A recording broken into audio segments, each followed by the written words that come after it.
I'm Jeffrey St. Rose. Welcome to Enter the Poetic, a contemplative space for illumination. Episode 5, Navigating the Changes. The poems featured in this episode connect with the astrology sign Gemini, highlighting attributes of duality, change, and curiosity. The 6 poems featured in this episode are Equalizing the Fight, Coming into Circumferences, Poets and Labyrinths, As If from the Book of Changes, The Speed of Dreams, and How the Giants Think. Equalizing the Fight.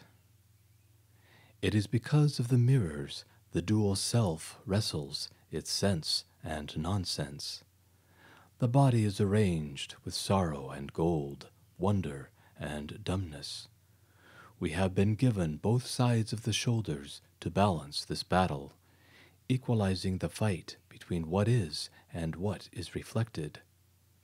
The changing moods of truth, distances shifting what we see, or a hand against the vision.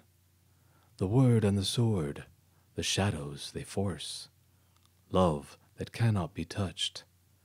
Whatever the weapon, it's still the world's 2 wings working their way through the wind. Duality is a useful tool for creating choice points. It allows us to see both sides of any situation and use our skills of critical thinking to decide what is true for us. And that truth may change over time as new information becomes available and we gain new perspectives. This is seen in the lines, the changing moods of truth, distances shifting what we see. This double nature of reality is mentioned several times in the poem, referencing opposites, as in the lines, the dual self wrestles its sense and nonsense. The body is arranged with sorrow and gold, wonder and dumbness. We have been given both sides of the shoulders, and equalizing the fight between what is and what is reflected. These pairings of opposites often work against each other until one is able to recognize the significance of each and move them into some kind of balance where they complement each other and can peacefully coexist. The lines, the dual self wrestles its sense and nonsense, extend into the workings of the 2 sides of the brain, where the left is logical and linear and the right intuitive and nonlinear. We require both to make a complete whole. If we are left-brained only, it will be a challenge to accept concepts and understandings that are outside the usual mainstream parameters, and we may unintentionally give our power away to external organizations which claim complete authority, not allowing ourselves to evolve in larger ways of thinking.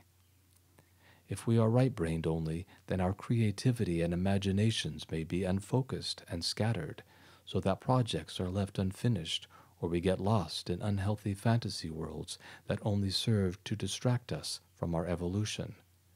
It is important to balance intuition and imagination with focus and structure.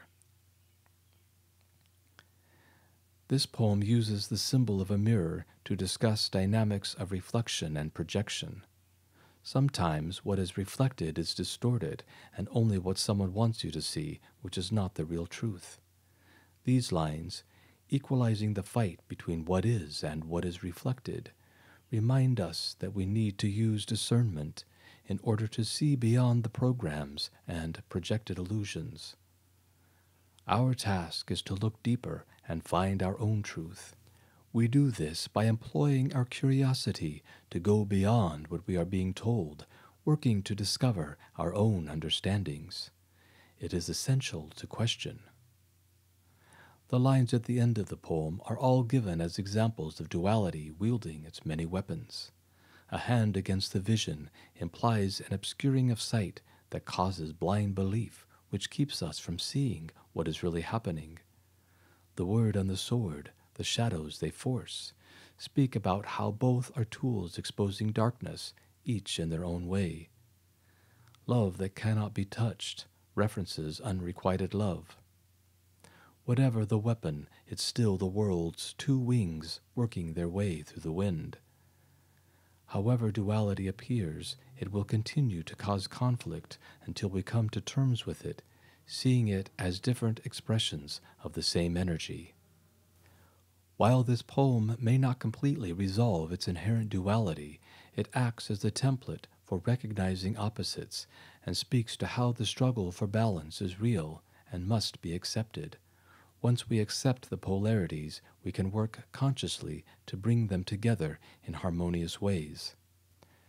In my first oracle card reading a friend did for me over 20 years ago, two of the cards were dullness and brilliance, with the overarching card being purity.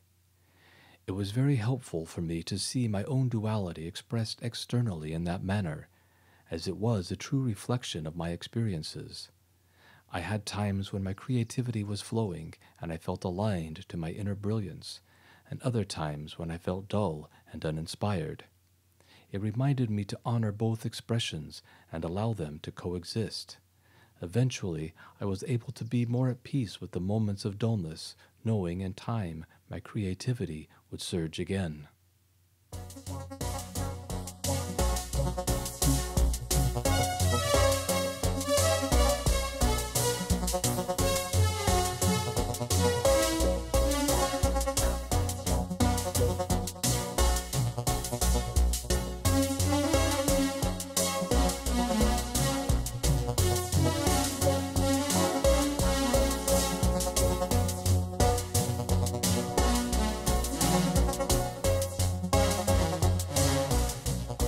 Coming into Circumferences.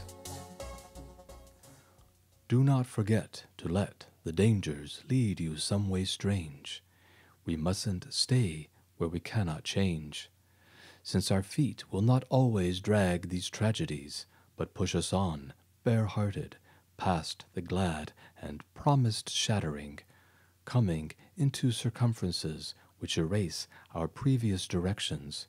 So we dance, as in a ring of scorpions, grand in their ambitious ambush, all wanting to pierce our stories, such as we built them, bright and unequaled, tossed with loss, constructed for just this uncoiling, where all the boundaries sting, spitting the inevitable poisons for initiation in the abandoned temples our bodies have made, cutting some vulnerable lull into which everything needed is finally received. This poem invites us to enter uncharted territories and use our experiences to go in new directions that may feel very different for us. As the opening lines entreat, do not forget to let the dangers lead you some way strange. We mustn't stay where we cannot change. There is no progress when we remain solely in our comfort zones. Our experiences are meant to expand us. We can use them to open up to new ways of thinking and being, as it doesn't serve us to stay in stagnation. We are always outgrowing ourselves and can work those opportunities in dynamic ways to move us forward even more by consciously recognizing that our circumstances are constantly teaching us how to evolve. The dangers or dualities or so-called negative experiences are catalysts for growth and will take us into strange but wonderful places if we let them. Life is continually compelling us to change, since our feet will not always drag these tragedies but push us on, bare-hearted, past the glad and promised shattering. We can move beyond traumas, bare-hearted, as in openly and honestly looking within ourselves and having the courage to face them and move forward, past the glad and promised shattering, which is the destruction of the old self and the negative exoskeleton we may have been unconsciously dragging around.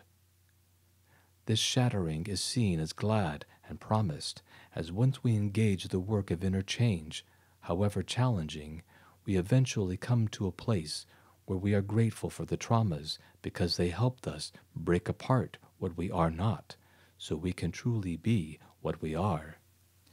This is the promise of the shattering, that the old, inauthentic, or negative self will explode in order for the true self to be revealed and reveled in.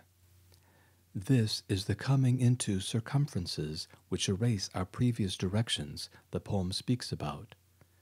These new cycles erase our old ones, so we are able to see ourselves and the world with fresh eyes, realizing how everything in our lives is working to help us clearly recognize the patterns that are healthy or not healthy for us. During these times of accelerated change, it feels like many of us are living several lifetimes in one lifetime as we are growing out of ourselves so quickly, constantly reinventing ourselves as we go down new paths, only to find other paths that are calling us even more. The poem uses the image of dancing in a ring of scorpions to convey how we often let our negative experiences pierce and poison us when all the while they are working to help us dismantle our old tragedies, to disconnect from them and let them go. Our stories, such as we built them, bright and unequaled, tossed with loss, constructed for just this uncoiling. We made our stories so we could experience the full spectrum, whether bright or tossed with loss, and we made them in order to eventually unravel them, to see the reasons for them and the lessons they were trying to teach us. All our circumstances are a sort of initiation, whereby we can return to ourselves once we have released the armor of negativity and the situations where all the boundaries sting, spitting the inevitable poisons for initiation in the abandoned temples our bodies have made. The poem is saying that these negative experiences have created empty shells of our bodies, where the soul isn't present because of too much trauma, but we can enter these empty shells or abandoned temples of our bodies for an initiation into our true selves and reconnect with our divine souls. In this way, we can use what we have been given as materials for transformation. The final lines sum up this understanding, cutting some vulnerable lull into which everything needed is finally received. All the compounding poisons of our past have forced us into a state of vulnerability and emptiness, where we can finally be open enough to receive everything we have been waiting for in order to heal.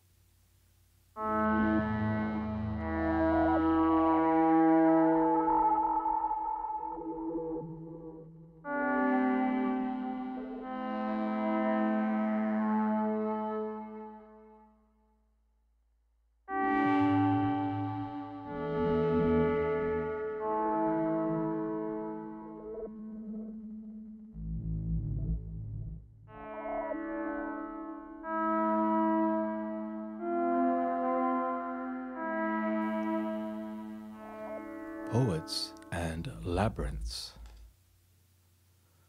Poets and labyrinths dream themselves into each other's sleep.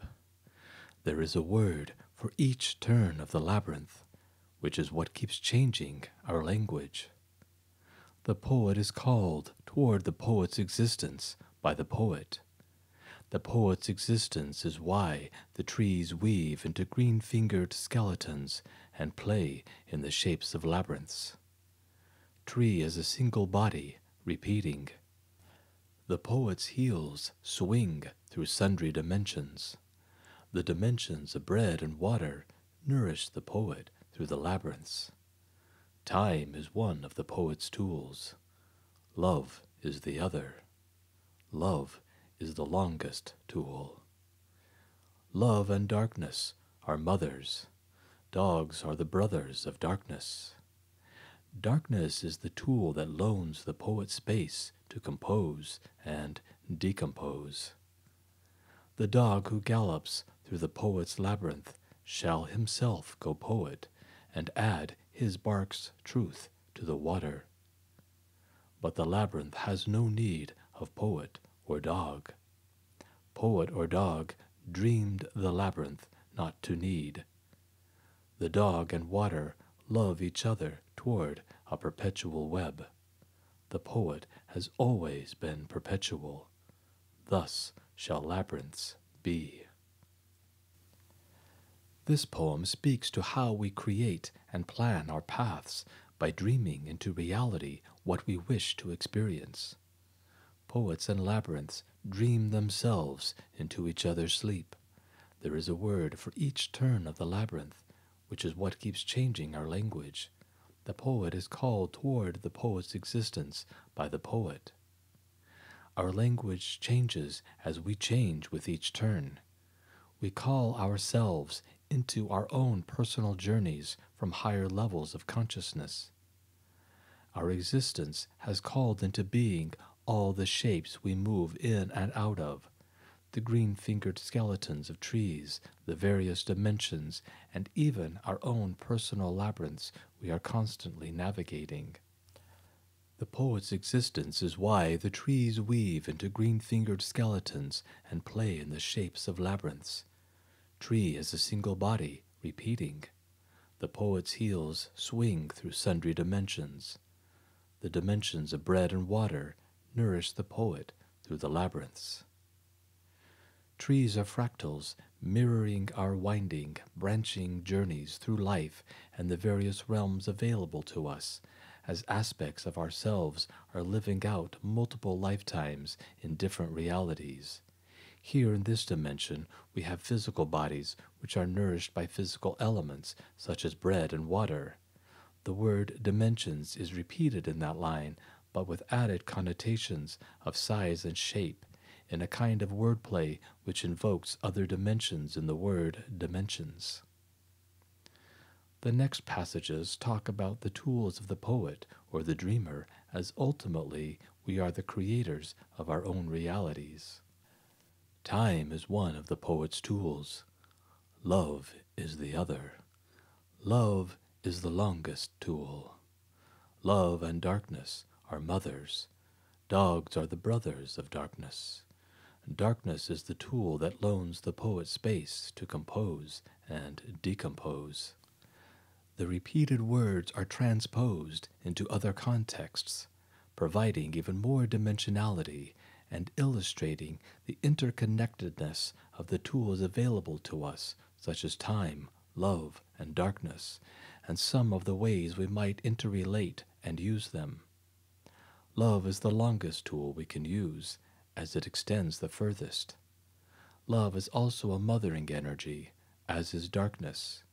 We can use darkness to quietly connect with ourselves, employing the void as an emptiness in which we can create, or a tool to release into what we no longer need, whether figuratively or literally, as in death, when we leave our bodies to either compose or decompose, as the poem says.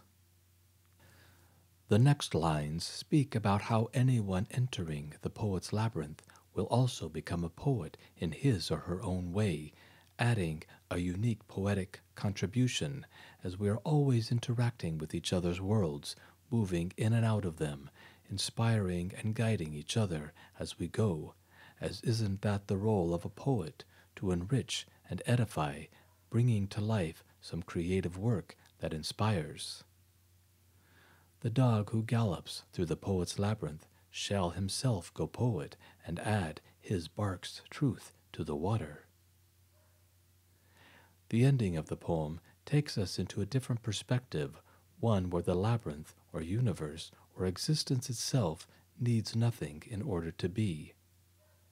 But the labyrinth has no need of poet or dog. Poet or dog dreamed the labyrinth not to need. The one eternal existence always is, either with or without our individual journeys. Consciousness itself doesn't need anything, as it just is, and exists in its own beingness. Yet at the level of dimensional experiences, we holographically play out all that consciousness or source already is. In that playing out, labyrinths are created, individual existences intertwined, complex webs woven from connections. The dog and water love each other toward a perpetual web. The poet has always been perpetual. Thus shall labyrinths be. The poet ultimately could be said to be source, the one who is dreaming it all.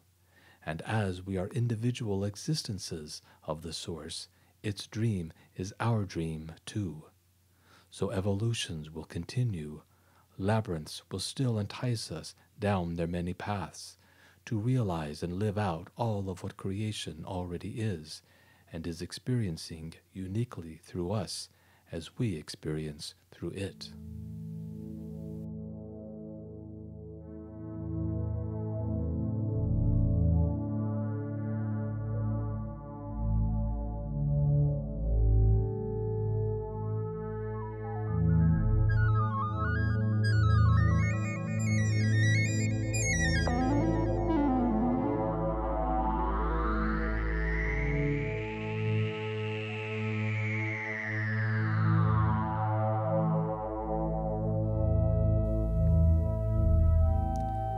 As if from the Book of Changes.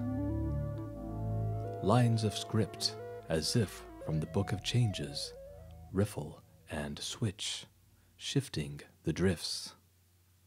What is written with what is. The tides shiver and fin, threading their text in the lifted silts, salts from the vaulted bottom. This round page is just space and illustration. The marks drawn are what the day is willing to save from the ciphers of night. The evidence is read by questions and senses to interpret the figures that fracture and hammer the sands. Laid here by the waves, lines of script, as if from the Book of Changes. Taken from my third book about water, this poem equates the lines in the sand left by ocean waves to the lines from the I Ching as a way of saying that nature creates its own scripts by its forces of change. Lines of script, as if from the Book of Changes, riffle and switch, shifting the drifts. What is written with what is.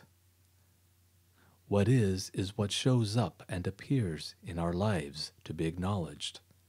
Life is always giving us signs to interpret and use as guideposts along our way. The presence is always directing us. The tides shiver and fin, threading their text in the lifted silts, salts from the vaulted bottom. The messages are coming in from the depths, rearranging what is already there into new transmissions. Perhaps it's something long buried that we need to see in order to heal, or something from an ancient lifetime for us to remember and integrate in this one. This round page is just space and illustration.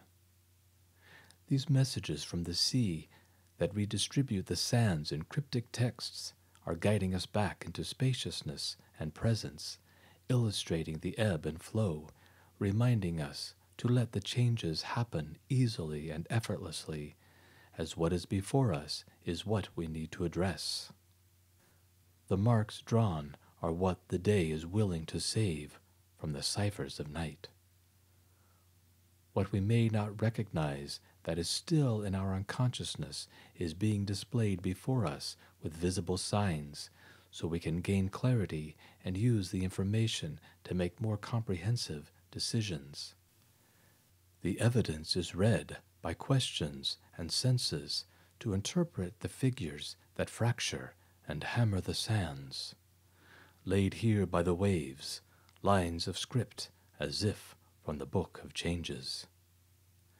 It is up to us to translate what we have received, using all the tools and abilities we have in the moment, employing our logic and intuition to read what is there and interpret the ciphers, the codes, and energy waves the best we can, so we have a better understanding of what the universe is conveying to us. Since everything is one energy, anything at any moment can be read as a sign, as it is all one connected whole in constant communication with itself.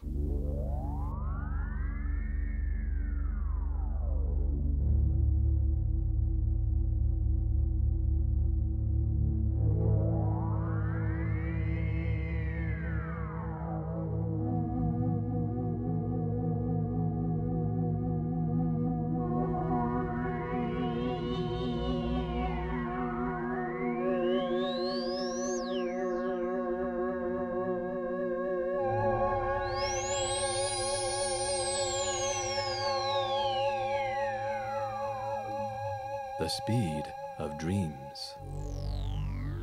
I would like to thank the speed of dreams for astonishing flights through my unused brilliance, and to death my regards for being invincible, giving me night, sun, and a world in which to die and change. To the strange power that kills my mind and leaves me writhing in pure feeling, from where have you come? I would like to dance again. I have not forgotten you, faith and healing. My wounds are hidden in your translucent truths. And light, I still don't know who you are and around what curves I will chase you and never fully catch your beams. How often have we had dreams where so much of our larger self was revealed to us, but we didn't quite comprehend it all or have the necessary skills in this lifetime to fully realize all we were shown. We can let the astonishing flights through our unused brilliance inspire us to keep exploring ourselves and also to remind us of our greatness, and that, very likely, some of what we would like to do here we are already accomplishing in other lifetimes, as many of our dreams are interdimensional bleed-throughs that help us see more of who we are and what we are doing in other realms. The gratitude that begins the poem continues throughout the duration of it, where the poet is thanking different elements for their beingness, which are allowing meaningful changes to take place. The speed of dreams is thanked for the astonishing flights through the poet's expanded faculties and awareness, as mentioned. Death is also thanked for being, and for the impermanence it allows, providing all the materials of a finite world in which to experience various lifetimes and cycles. The poet is recognizing death as a gift, which allows many opportunities for transformation through multiple incarnations. Then the poet asks where the strange power that silences the mind comes from, as he would like to experience that feeling again, which is a feeling of ineffable presence, where the mind is open to the infinite, existing in pure consciousness. But even so, he has not forgotten there is still work to be done on the terrestrial plane, invoking faith and healing to expose the wounds in order to transmute them. I have not forgotten you, faith and healing. My wounds are hidden in your translucent truths. At first it may seem contradictory that the poet's wounds are hidden in the visible truths of faith and healing, but it is the realization that the more we heal, the more we recognize there is still more healing to be done. As we heal, the deeper layers surface, and so can be said to be, in a way, hidden in the healing. For we don't often uncover these deeper layers without first engaging the processes of healing. The final stanza ends with an optimistic unknowingness. And light, I still don't know who you are and around what curves I will chase you and never fully catch your beams. Here there is a realization that the fullness of light may never be completely understood, but that won't stop the poet from continually and enthusiastically chasing it in order to understand as much of it as he can. The words, I will chase you, occupy their own line and stand as a declaration to the light that the poet will not give up the pursuit of enlightenment. There is also an element of surprise, as the poet never knows around what curves he will find the new light, and so is constantly amazed by the unfolding and where that will take him, which only serves to inspire him on ever further, thus creating new cycles of evolution. If we look closer and refer back up to the beginning, we will see that truly the light the poet is chasing is his own, his unused brilliance, which, when found, can then be used to create even more remarkable things. As individuated souls of the Source, We each have our own unique energetic signatures and specialties that are ours alone to perfect. As creator beings ourselves, we have been given our vibrational identities in order to expand them. While we are all part of the one source, we are all energetically different, and it is up to us to continue discovering who we are as individuated creator beings, to find our own amazing light within and bless the universe with that.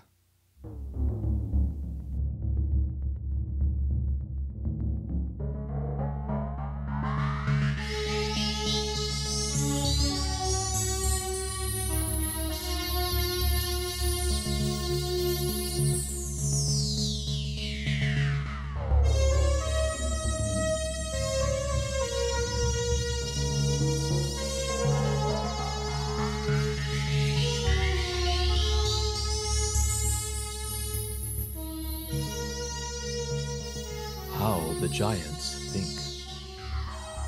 If I sat with myself after death on high silver-tipped mountains where giants think of new flowers and the next truth, and birds chatter their thoughts about air and flight, and still I did not regret the failures of the life I left, I would shake the light from my bones and build another broken body. If I lay on the bottom of bottomless oceans where fish swim for wisdom about water and darkness, and sinking ships remembered the magical instant they floated, and still I didn't become any less remarkable, I would descend to the cellar of my soul and drink aged rain from dust-rimmed flasks. If I opened the oldest book and read of the brilliance in a single stone, and still I was fascinated with myself, I would continue to wonder endlessly who the gods long to be. This poem begins with a perspective after death, where the poet is viewing his life from a higher vantage point, and although he may have made many mistakes during his lifetime, he is willing to incarnate again in another third-dimensional body to continue learning, even though he knows that physical body is dense and cannot hold all of his light. He says, I would shake the light from my bones and build another broken body. The body is referred to as broken because it is dense, yet fragile, and subject to disease, unable to fully contain his higher consciousness, which he knows he would have to shake off and leave behind in order to inhabit a physical body again. But there are lessons here that aren't available elsewhere, so even though he may have more failures, he understands that is part of the experience. His failures have taught him, and so he wants to continue learning. He doesn't regret the failures because he learned from them and is able to forgive himself enough to continue. In the second stanza, the poet is noticing some of the amazements surrounding him, such as the fish swimming for wisdom about water and darkness, and sinking ships remembering that feeling of floating, even the impossibility of lying on the bottom of a bottomless ocean. And still he doesn't see himself as anything less, as there is an awareness that all things hold their own magic that doesn't need to be measured against or compared to another's. Nothing can diminish our own light unless we give it power over us to do so. The poet remarks that he would go to the deepest place within himself. I would descend to the cellar of my soul and drink aged rain from dust-rimmed flasks.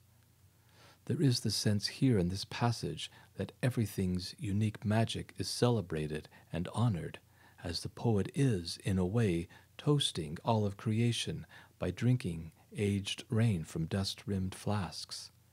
This image also alludes to the poet going even deeper within to connect with an ancient part of himself, as the rain is aged and the flasks dust-rimmed.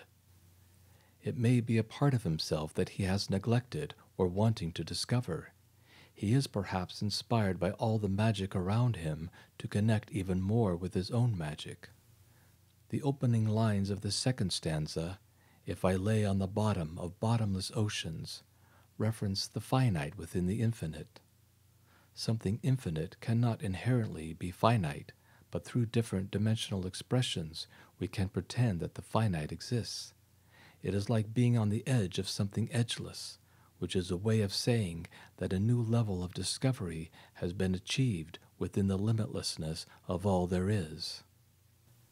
The final stanza reiterates and reinforces this sense of self-discovery, as the poet uncovers perhaps an even older magic, that being the light inside a single stone, implying that everything has a brilliant consciousness. If I opened the oldest book and read of the brilliance in a single stone, and still I was fascinated with myself, I would continue to wonder endlessly who the gods long to be. The understanding of the unique light within everything has re-inspired him to find even more of his own inner light. It is as if he is asking, if a single stone contains that much brilliance, what brilliance do I contain, and how do I access it?